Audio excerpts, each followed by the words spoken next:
आपल्या परिसरातील ताजी आणि महत्त्वाची अपडेट पाहिजे आहे तर मग आजच C24 तास या आपल्या YouTube चॅनलला लाईक करा, शेअर करा, सबस्क्राइब करा आणि बेल आयकॉनवरती क्लिक करायला अजिबात विसरू नका।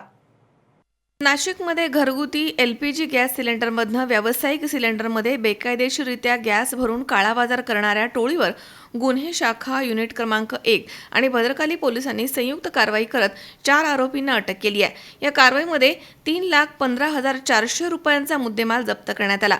गुन्हे शाखा पथकाला गुप्त माहिती मिळाल्यानंतर भद्रकालीमधील कुट्टी बाजार परिसरामधील पत्र्याच्या शेडवर छापा टाकण्यात आला।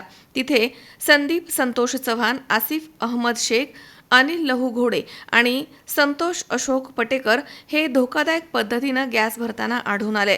पोलिसांनी आरोपींकडनं 33 घरगुती सिलेंडर, 13 व्यावसायिक सिलेंडर, गॅस भरण्याच्या 2 मशीन, 2